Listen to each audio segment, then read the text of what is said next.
This playthrough is rated T for teen.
It's time to go back to where it all began. Greetings and salutations, viewers. Vauldemare back here with another game. Well, technically this one isn't from my collection. This is Front Mission for the Super Nintendo, released by Square in 1995 and created by G-Craft. Created the famous franchise series. Well, I don't know if I'd say famous. Semi-famous, depending on where you're from. For all those a fan of mecha, this is the one to begin with. This is based off the Second Huffman War, which started in I think 2090 in the Front Mission universe. This is technically third of the series of Front Mission games, although this came first, but in the canon storyline it's third. I think the first game was like Front Mission Alternative, and then they made a mobile game, which is technically the fifth and seventh game of the official series, I think. We never got that in America. I've heard there's people translating it. I've heard there might re-release it for mobiles, which I don't care about that part, but I heard there was a DS release that some people are working on translating, so we'll see if that ever comes about one day. But that takes place in 1989 or something like that, like a bit before this game does. Now I'm playing the SNES version. Now I'm fully aware that there's a DS version and a Switch version out. The Switch version is the remake of this. However, I don't actually own a Switch, so I'll have to wait till it comes to PC, or I eventually get a Switch, depending on which comes first. Well, let's start the game up, shall we, with a new game. Alright, so we confirm the pilot name for this. Now, in the original game, in the DS version of this game, there would be a tutorial before you would even do this, to how to play the game. I'm already generally aware of how to play this game, so I'll be good. But if you were playing the DS version, you get a choice of it playing the tutorial, and if you want to play two different campaigns, the OCU campaign or the USN campaign. Unfortunately, I'm playing the original version, so that doesn't have the new campaign. If enough people are interested in it, I might get the DS version of this game and get that recorded and do that version. Or maybe if I actually get a Switch or maybe they release it for PC, I'll get the remake and do the alternate campaign there. But now we got our pilot, Lloyd, or in the Japanese version, his name is Royd. Yeah, L's and R's and all that stuff. So we're going to stick with the canon name, so confirmed. So we can also change its call sign. Call sign like in the middle of battle, you could call yourself like Blackwire or Grunt or whatever. But we're going to leave it as Lloyd just to save on that. So call him his name. I know it's boring, but hey. Military operation files opened.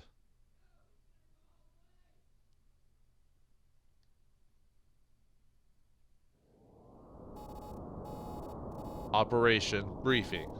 You are to depart under cover of night from Manasa, a city on Huffman Island, which is under the jurisdiction of the Oceania Corporative Union, the OCU. Well, they had to do this exposition in the first game of the series. Travel via small submarine 30 kilometers along the coastline to reach the USN-controlled city of Fort Monas. Upon arrival, board the camouflage ship and make your way to shore. You must then reconnoiter the enemy factory located in the Larkus district. due to the political tensions between our two countries, you are absolutely prohibited from engaging in any aggressive actions. How long will that last, right, folks? Yeah, that didn't take very long at all. This is Rabbit 1. I have arrived at the designated reconnaissance point. What's the situation? This is strange. It's too quiet here. The area appears deserted. Oh, you said the words. Don't let your guard down. It's alright, Lloyd. I don't plan on dying in a place like this. You should have chosen your words more carefully, Rabbit 1. Rabbit 1, begin a sweep of the area.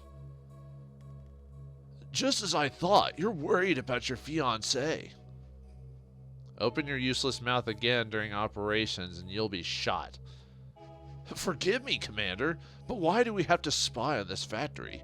Isn't this violating the treaty? That's true, but we have our orders. Our superiors don't seem to care whether it's right or not. The factory is... What's going on, Karen? I don't believe it. This can't possibly be. Karen, answer me. You heard that music. Whoa, what the? Where'd they come from? Uh-oh. The enemy's here. Impossible. They were hiding in the factory? Waiting to ambush us? Karen, we'll back you up. All units move out. Everything is going as planned. Well then, OCU pilots, just how far will you go to complete your mission? Uh-oh. Well, this is the... Well, I guess technically this is the tutorial, unlike the later versions, which added a tutorial to actually fight. And all it is just you getting used to the controls. So this is Front Mission 1. Yeah, it's completely different from the other games. So you'll have to, if you've played this later on in the series, if you played on like the DS or the remake, you're probably going to be kind of surprised with like how it looks and plays compared to the others. I still like the game, but yeah, it definitely has its own issues and flaws. We'll get over that over the course of the game. But let's go over our units, shall we? So we got our main unit here. Let's take a look at him. So if we press the B button, we could go into the command menu to change. If we want to go and move, use an item. Right now, a couple of repairs. I'll heal as 50 HP. One big thing in this game, always have repair items on you, no matter what. It is always useful to have items in your inventory. So if you have the money, do it. Now let's check our machine stats here. We are in the strike. We've got 33 HP in the body, 24 in the arms and the legs, or both arms and the legs, 26, and we got a move of 13. That figures out how we move spaces on the map. We've got no status afflictions right now. Let's look at the pilot. We are level 1. We got stats and fight, short, long, and agility at 9. We'll go over that when the game dictates it. Let's just say those stats will be important later on. Let's look at our equipment. We've got the PAP-55, which is a machine gun. Got 99 bullets with 1 range. Yeah, a lot of weapons in this game have a single range. So unlike in other front missions where you could shoot someone from far away with like a rifle, most weapons are 1 range, except for like certain weapons, which you see here on the Bone. The Bone is a rocket launcher or missile launcher with 3 to 5 range. So you can shoot them from far away, but you only got 3 shots with them, so you're not going to be shooting too many times with that, but it does do a decent amount of damage. And we got the Zenith Punch if you've got nothing else left. So, all right, let's go back to the menu. Now, if I can, the game will kind of just auto switch to whoever is next. However, if you don't want to move Lloyd right now, if you press the L or R1 buttons, we can switch our units between 3 people. So let's take a look at our other pilot, Cicada here. So let's wrong button press. He is in the Rio machine. He's got the same HP as us, except his move's slightly better. Not a whole lot different. He's got the same stats as we do. He's got the Ibis, which is a rifle, and which is a one-shot, and the Zenith Punch. He has no missile launcher or anything like that. We also got an OCU Soldier. He is a generic unit used for this fight just to help us with the tutorial. He's also got repairs as well. He's got a Zenith as well. He has standard stats. Yeah, look at him. You can always tell he's a generic unit when his eyes are covered up, so... And as equipment, he has the PAP-55 Zenith Punch, and he has the MGR-IB, which is also another missile launcher, but it's only got 2 shots. Now, for this fight, I do not want to use the OCU Soldier, so we are going to leave him here, because this fight, you will get experience in it, and for your stats and everything like that, we want named characters to get levels, not Not anyone else, so. Uh-oh, Karen's in danger. Will she be able to survive? I'm surrounded. Oh, this guy shouldn't hurt too badly. Although the guy is pretty big. Holy crap! Did you see that damage? You're pretty good for an OCU pilot, but the time for games is over. Pretty good. She didn't even get to do anything. You blasted her almost immediately. No, she's dead. There's no way we can save her. Can we? Uh-oh. Well, yeah. Now she's dead. Oh, yeah, and this is how the combat goes, by the way. It always goes into a mini cutscene. Phew! Maybe we can get to her in time. They missed.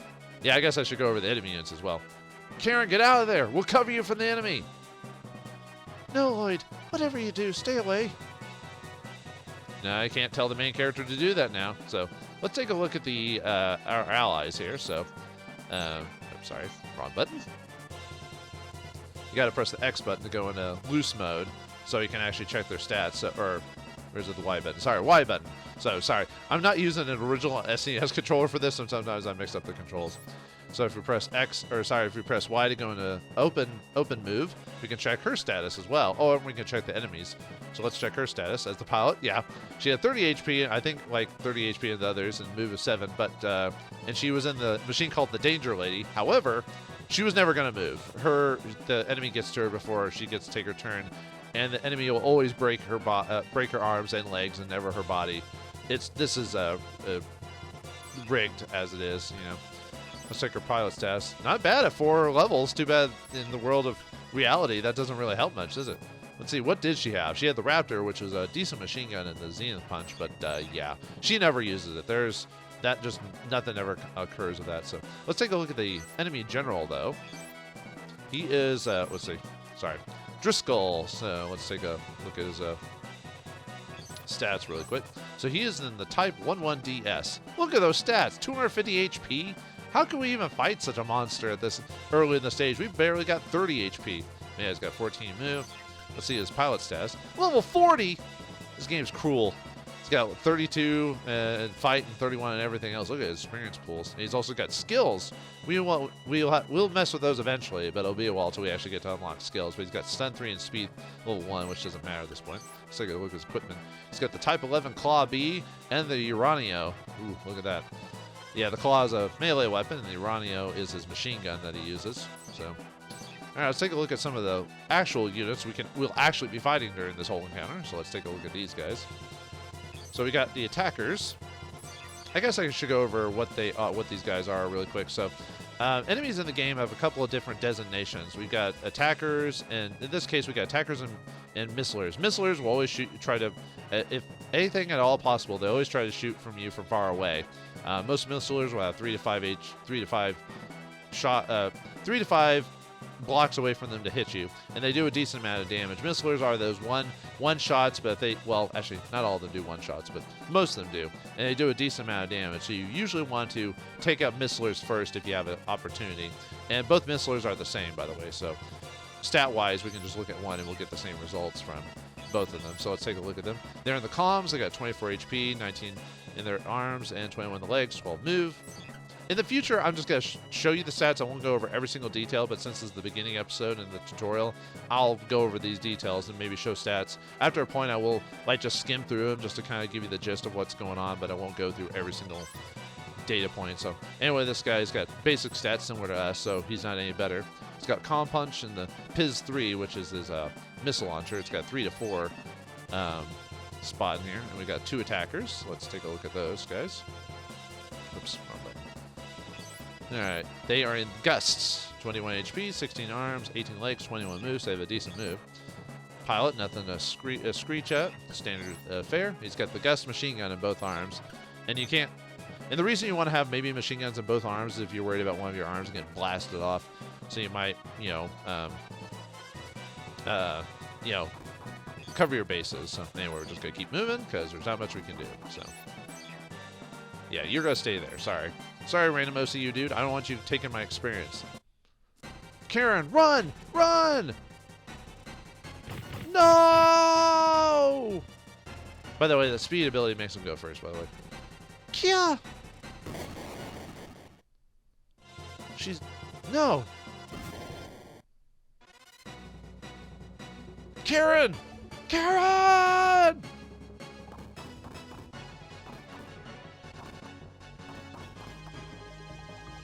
Well, time to get our revenge on these guys. By the way, Driscoll will never move from this point, so we don't have to worry about him. You can attack him, but there's no point. We can barely do any damage to him anyway, so... Yeah, for whatever reason, he just decides not to attack us. I think story reason. They explain kind of here in a second technically what he's doing. All right, let's go and use our Pat-55 against this guy. So now we can actually look at the weapon. So the Pat-55 is a machine gun, as you can see there, short range. It has a... What it does has what the attack range, when it says 4x6, what that means is it has 4 shots at 6 damage, which can vary depending on your stat and everything like that. The hit chance is 74%, range is 1-1, and BL is infinite, which is not a worry in this case. So, and we're gonna just auto counter. How could you? Take this, my love, my anger, and all my sorrow. Anyway, yeah, we do a pretty decent job, but these guys are general units, so. And this is the tutorial mission, so yeah, we're not going to get wrecked that easily, so. Alright, let's switch to Sagata here, and oops, no. I was about to say, I meant to switch over here. Let's give him some experience. Let's have him attack with the Ibis.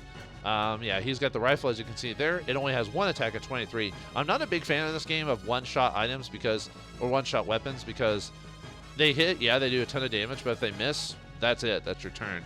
So, over the course of the game, I'm going to more or less invest in stuff that does more than one attack per round. So, anyway, it's got a 76 hit, range 1. Yeah, you think a rifle would have a bigger range, but nope. Whatever. There, we defeated him. Nice. Give ourselves 20 experience. Yeah, I want to divvy out the experience between these two guys just because, you know. Alright, let's attack again. And we could shoot him with a missile. Actually, probably better for me to move here. Actually, yeah, I should. Yeah, I'll show off the missile launcher. Now, in this case, we got a missile launcher.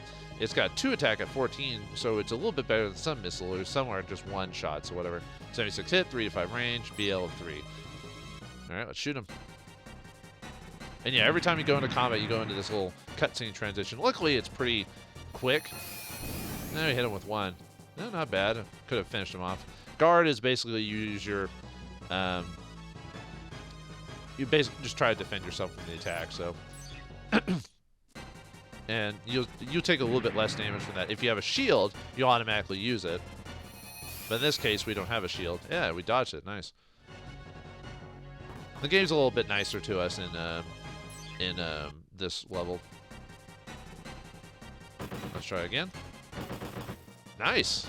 I mean, we're gonna wreck these guys no matter what we do. So, yeah. And do some of those designs seem very familiar, folks? Well, they use a lot of the same designs throughout the whole series over and over and over again. So it's not really that surprising that you see some, like the Gust, for example.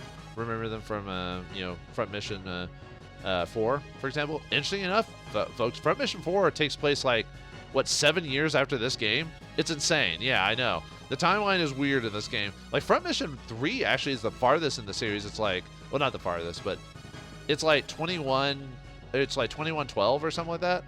And then Front Mission 5 is like way later than that. That's like, technically that's the ending of the series, I think, or close to the ending. Like even though it's not the final game of the series, it's like, well, actually, no, never mind. The Front Mission Evolved, that one where they did the action game, is actually technically the last in the series. It's been a while since I've gone over the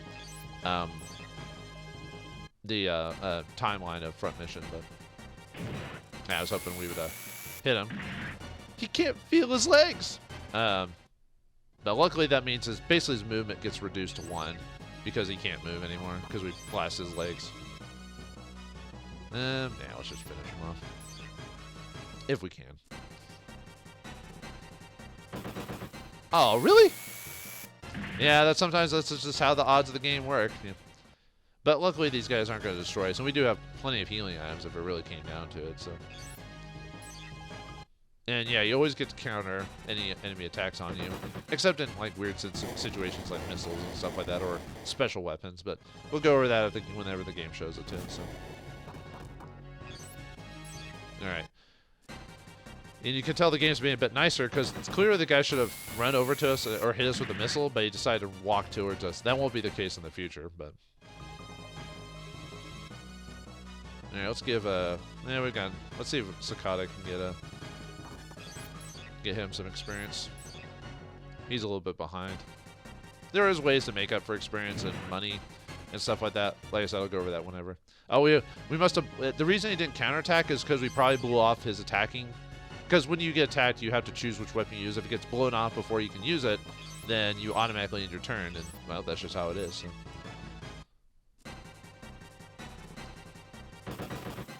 There we go. Nice. I think getting a decent chunk of experience for this. Enough already. Time to destroy the evidence. What? What? Commander, we have to get out of here.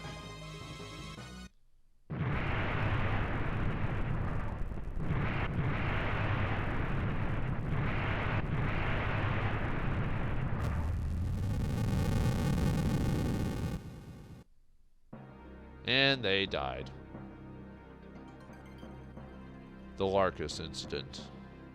The United States of the New Continent announced that their munitions plant, located in the Larkus district of the Huffman Island home territory, was attacked and destroyed by 4 WonderSwan Panzers of the Oceania Community Union.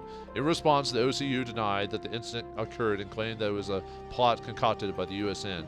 The two countries could not be reconciled, and the entire military force on the island was put on red alert. This is the second breakout of the Huffman dispute. The OCU declared the Vauldemare Panzer pilots involved in the Larkus incident as missing in action. With the exception of the Army's highest levels of command, the nature of the mission was known only by the pilots who directly participated in the battle.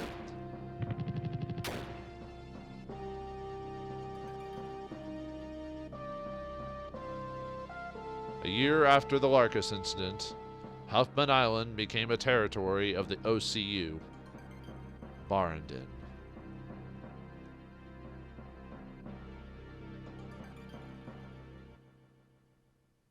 That's our current location, by the way.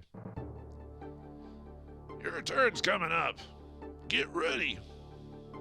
All right. You've been winning so much recently, the crowd will like it better if you lost once in a while. I forgot what voice I was going to give this guy. You must be Lloyd.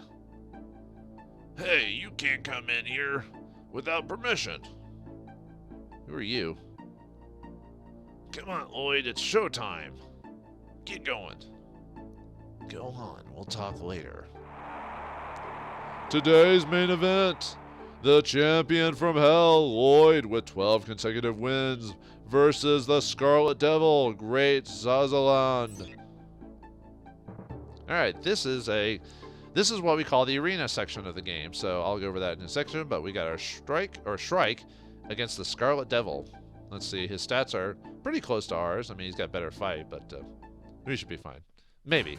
We can actually lose this fight, by the way, but don't worry if we do lose it. It's not going to break the game. It just changes the dialogue a bit, but it is possible to win.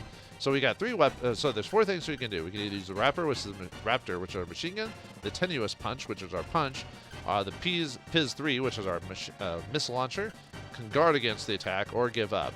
I'm going to use the Piz 3. We want to use this at least once or twice, and that should do enough damage to finish Zazaland off and get the win for this. But this is all... Ooh. He got a really good shot. I might actually lose this. We'll see what happens, I guess. I'm probably going to lose, because he hit me in the body, and that really sucks. Oh, well. I mean, we don't have to win. It's just nice. Wow, my luck is really bad. All right. Well, I wanted to use the Piz like multiple times, but okay, good. We got really lucky there. We could have lost. Mainly the reason I want to win is because, you know, this is what happens, but also the experience. Congratulations, you are the winner! That was splendid. My search for you was justified. I'm Colonel Olson of the OCU Army. I command the mercenary unit, Carrion Crow. Mercenary unit? That's right. The war situation has put our side at a disadvantage. The regular army's got nothing going for it but useless arrogance. If we want any chance at all, we need the power of a real military. So you're here to hire me? Exactly. I want you to lead the unit. But I have no intention of returning to the military. Not even to avenge your fiance's death? How did you know about that? Investigation of potential candidates is standard operating procedure. The man responsible for the Larkus incident, who lost his fiancée and denied his own existence, wandered the island and became a lowly gladiator in an arena. That's what you become. ... If you join our unit, you might be able to find the wanzer pilot that killed your fiancée.